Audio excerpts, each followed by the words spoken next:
Hi, I'm Tim. Welcome to our channel, and thanks for logging on. Well, today we are going to ask the existential question, at least for watch enthusiasts, which watch? We have two automatic annual calendars from the highest of high horology houses in Geneva.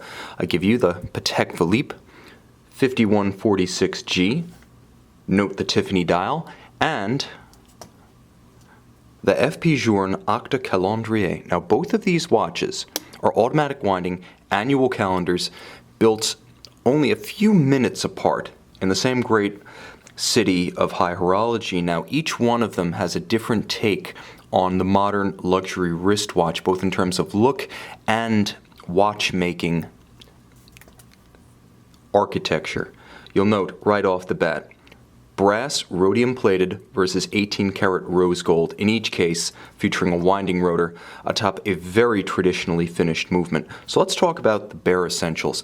The Patek Philippe 5146 comes from the original family of annual calendars wrought by the company that invented the type. Now, of course, Baselworld 1996, Patek Philippe announced that it had patented the annual calendar mechanism. For the first time in the watch industry, there was a choice between a simple complex calendar and a full-blown perpetual calendar mechanism. The 5035 that launched that year was superseded in 2005 by the watch you see here, the 5146. Now, this is no mean 5146, of course. In white gold with a beautiful slate sunburst dial, this one features the additional pedigree, if you can look at the power reserve scale just below the 12, of Tiffany Co signature, meaning it was retailed by Tiffany's in Manhattan, New York. Now, critically, the Tiffany signature on a Patek Philippe retailed by Tiffany's is produced by Patek Philippe. It is not an aftermarket edition added by the retailer. In fact, it is original to Patek Philippe, and it becomes part of the watch's provenance from the time it leaves the factory. Now, in terms of bare measurements, you can see with the bare eye that the f.p.journe is larger, but let's quantify it. The f.p.journe in Platinum 950, of course, is 40 millimeters across the round of the case. In terms of thickness, it's 10.5 millimeters. The Patek Philippe is 11, so just about a wash. The real difference is going to be in case diameter. 37 millimeters for the Patek Philippe, 40 for the f.p.journe. And from lug to lug, the Patek, shapely but traditional, is 46.5 millimeters. The Journe, just a bit broader, is 48 millimeters. Now, of course, the Patek has a lot going for it. More traditionally inspired tri-Arabic all-applied white gold index dial with a traditional railroad track outboard. You'll notice one of the key advantages of the Patek is the fact that both the white gold leaf hands at center and the luminescent pips along the railroad track seconds and minutes allow it to be seen in low or no light conditions. So you can use this watch in all conditions. It has a little bit of versatility that you don't get in the Journe. Now, what you also get, to the advantage of the Patek Philippe, is a delightfully romantic moon phase, and at 12 o'clock, always useful on a complex calendar, you have a power reserve scale to trace the 45 to 55 hours of power reserve of the watch. You'll also notice that the case and bezel combination of the Patek is a little bit more complex. You can see that the domed bezel and the stepped flanks of the sensuously curved case are just a little bit more involved than the Journe, which seems to channel both f.p.journe's modern vocation as a wristwatch maker and his heritage from the time he got his start as a pocket watch restoration specialist. So the watches are different both in dial and in case shape. Now, I'm going to add that f.p.journe got into the annual calendar game in 2005 with his Octa Calendrier, part of his family of automatic winding Octa watches. It should be noted that while it doesn't have a power reserve scale, it does have superior power reserve at 120 hours to, best case scenario, 55 for the Patek Philippe. Moreover, it's worth mentioning that in terms of actual use, the Patek Philippe features these case flank dimples, a total of 4 for the complex calendar plus the moon phase. The f.p.journe, by comparison, can be controlled entirely, all indications, date, month, through the crown, which also sets the watch and winds the watch. And in terms of pure theatrics, many would say that the instantaneous jumping aperture, day and month, along with the retrograding date, give the watch just a little bit more of a sense of occasion.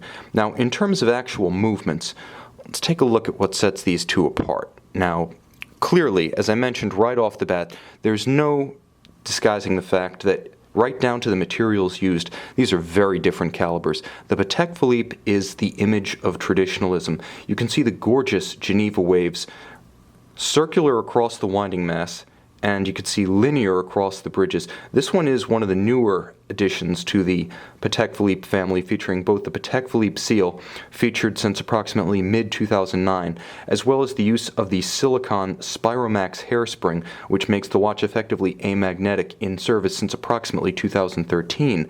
It's also important to note that the watch, unlike the Journe, is a unidirectional winder, so while it doesn't have quite the power reserve of the Journe, it does have, what's on paper at least, a more efficient winding arrangement, and it compounds that advantage with unlubricated ceramic rotor bearings atop its 36 jewel movement. Now, the Journe, like the Patek Philippe, which features Gyromax free-sprung balance, the Journe also features a free-sprung balance, and it makes up for a lower rate. This one beats at 4 Hz, this one beats at 3. The Journe makes up for a lower rate with a larger balance, as you can see to good effect once I remove the obstruction of the winding rotor. May as well just turn them around for that purpose. Now you can see just how much larger the Journe's balance is, so a slower beat but greater mass, a greater moment of inertia to resist timing deviation due to shock.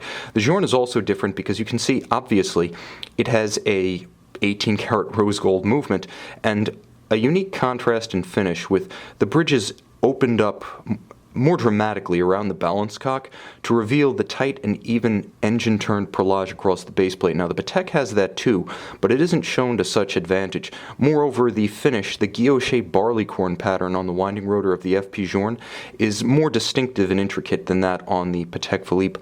And finally, the use of circular Côte de Genève across the bridges gives the watch a different aesthetic than the Patek. What I will say, however, is that under the loupe, Journe has a different standard of finishing than Patek. The Patek is more meticulously detailed at the level of screw slots, anglage, the chamfering of the spokes of wheels. Journe doesn't quite play in that league in terms of absolute finish, so the Patek Philippe does retain a very significant artistic advantage. Now, neither of these watches should go anywhere near water. 3 ATM water resistance in both cases.